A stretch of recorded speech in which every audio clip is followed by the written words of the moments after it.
Olá, bom dia malta, bom dia, sejam bem-vindos ao meu canal Van Joyce If You Want Love Be Love e sejam bem-vindos e bem-vindas também a mais um episódio da rubrica Conversas com sabor a mel. Está mesmo por um fio, está mesmo a acabar. Malta, hoje excepcionalmente vou beber o cafezinho com bolinho da mãe. Eu prefiro sempre pão, mas hoje vou comer com bolinho. Malta, eu hoje estou aqui para vos falar, para vos dar a conhecer, se ainda não conhecem, não sei se já conhecem ou não, um poema de Fernando Pessoa. Eu não gosto muito de falar de certos assuntos no meu canal, e nomeadamente política, mas eu não posso ficar indiferente ao que se passa à minha volta e à insensatez que se está a assistir ao que acontece no Parlamento e nas instituições democráticas. Eu acho que as instituições democráticas têm que ser dignificadas e não se pode dizer tudo, nem se deve dizer tudo só porque sim. Há que dignificar as instituições democráticas. E quando numa Assembleia da República, quando num Parlamento, quando um político diz que nós precisamos de 3 Salazares, isto deixa-me altamente preocupada. Porque eu não vivi no tempo de Salazar, mas já ouvi muitos testemunhos, já li muito sobre Salazar. E não é preciso ser muito esperto para perceber que Salazar era um ditador e Salazar não trouxe nenhum desenvolvimento ao país. Aliás, toda a riqueza que era produzida no país, ele distribuía por 5 ou 3 ou 4 ou 5 amigos que ele tinha das relações, e o resto do país vivia na mais profunda miséria. Sem comer, sem liberdade, sem condições de dignidade. E por isso, nos anos 60, o volume de pessoas que emigraram para outros países, nomeadamente para a França, em busca de melhores condições de vida, foi bastante significativo, e dentro desse conjunto de pessoas está nomeadamente o meu avô Albino. E assim, nós temos que ter algum cuidado com aquilo que dizemos, e sobretudo os políticos, porque quando estamos a invocar o nome de Salazar e a dar a entender que ele foi uma figura importante e que para o país, e que precisaríamos de uma figura igual a ele, que isso é altamente preocupante. Para mim, pessoalmente, eu reconheço na pessoa, no político que preferiu esta palavra, eu reconheço-lhe qualidades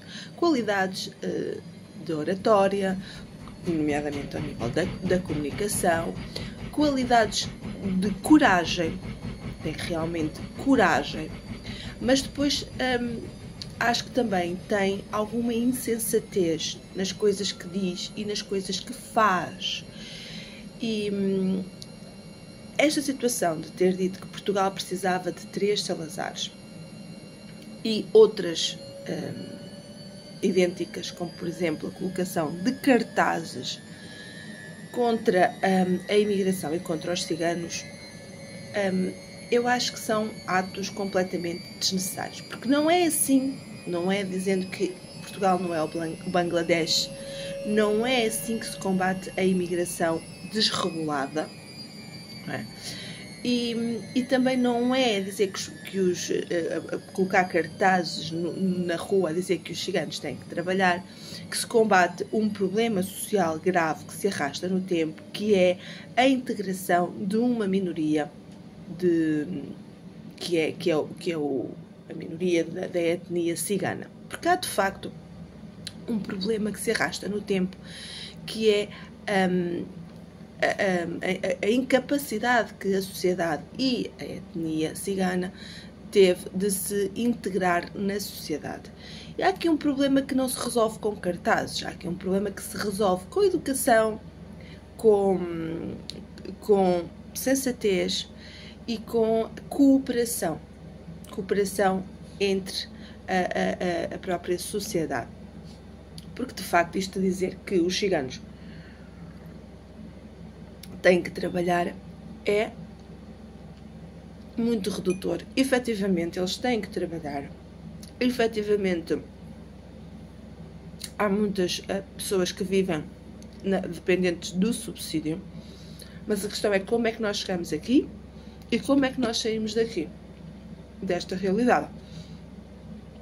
Porque, na verdade, existe efetivamente um problema de integração da etnia cigana. Não quer dizer que seja só culpa deles ou só culpa da sociedade. Não, efetivamente, há discriminação relativamente a esta etnia.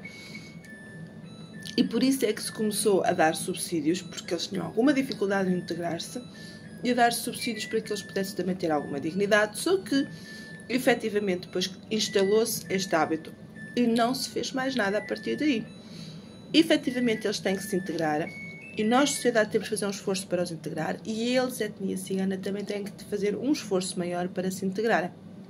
Portanto, é um trabalho que envolve toda a comunidade, que nos envolve a nós, que envolve também as pessoas desta etnia. Agora, eu acho que não vamos lá com cartazes deste género. Aliás, isto é lançar achas para uma fogueira que já está a arder e que não vai adiantar coisíssima nenhuma. E agora, isto é tão fácil como nós nos colocarmos nos pés dos outros.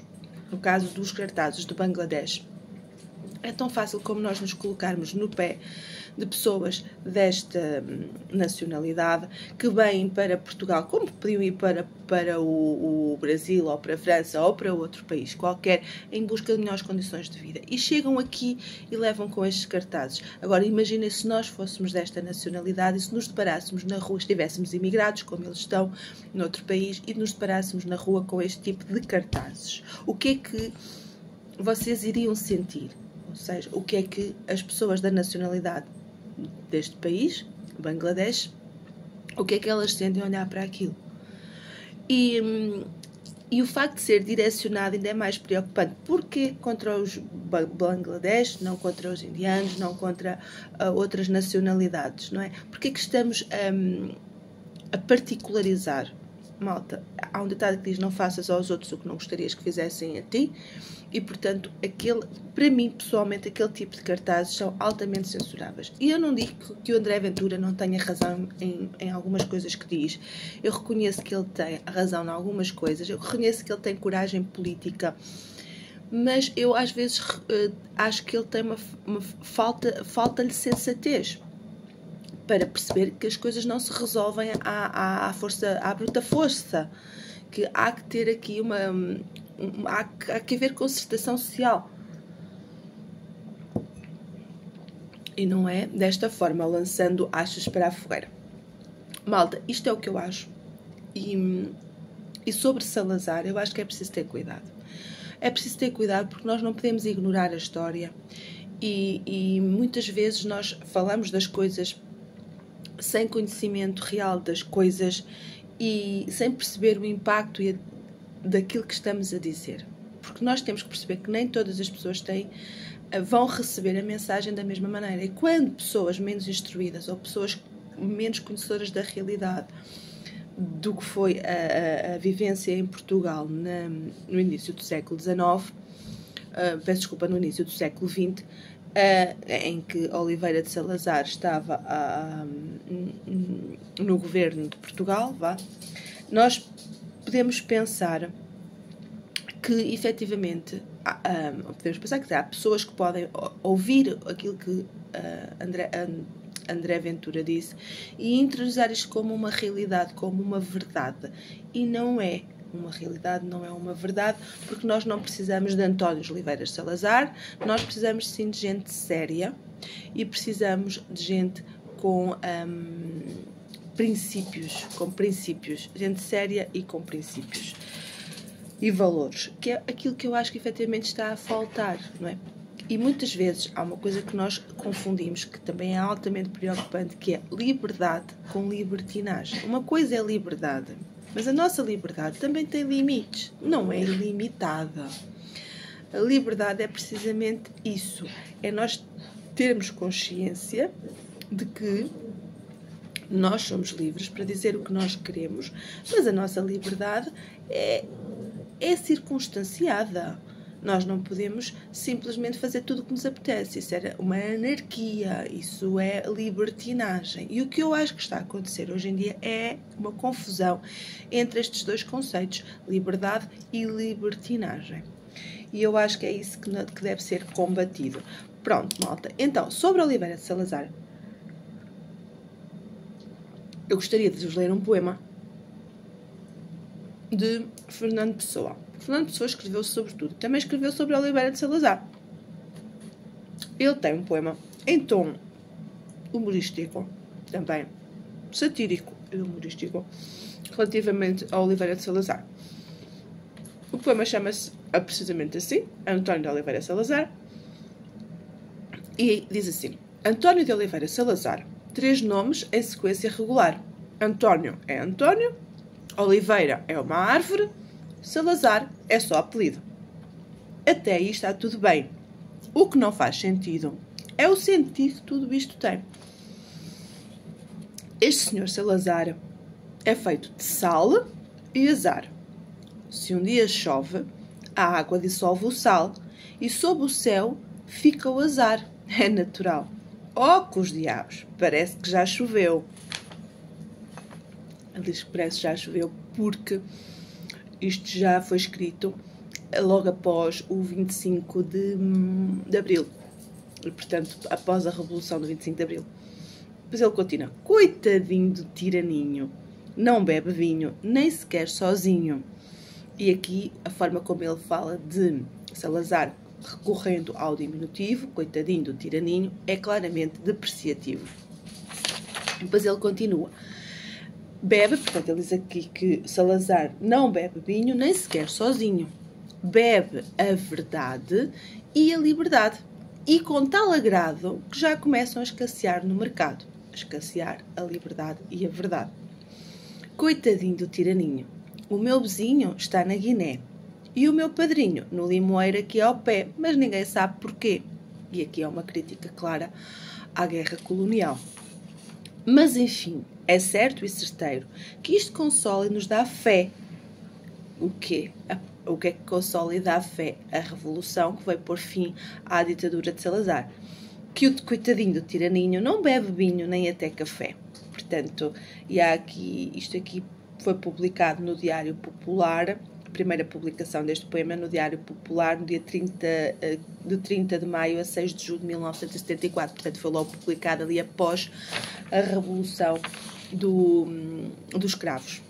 É claro, malta, isto é um testemunho de uma pessoa que viveu na época do Salazar e que não lhe reconhece nenhuma qualidade a não ser beber a liberdade e beber a verdade, com tal agrado que já começam a escassear no mercado. Significa que não havia liberdade naquele período de ditadura. E a liberdade é fundamental para vivermos em democracia e para sermos pessoas livres, profundamente livres. Malta, aqui fica um testemunho, uma reflexão. E, malta, nós não precisamos de Salazares, nós não precisamos de ditaduras, nós não precisamos nada disso. Nós precisamos unicamente de pessoas sérias, com princípios e com valores. E sensatas. Só isto. A partir daí, tudo se constrói. Não é recuperando uma ditadura que não serviu para desenvolver o país, muito pelo contrário, foi um período em que as pessoas viveram sem esperança, na mais profunda miséria, e em que a riqueza era distribuída por poucos. Malta, fica aqui a reflexão. Acompanhem tudo no meu canal Vanjoyce If You Want Love Be Love. Sejam felizes e até o próximo vídeo.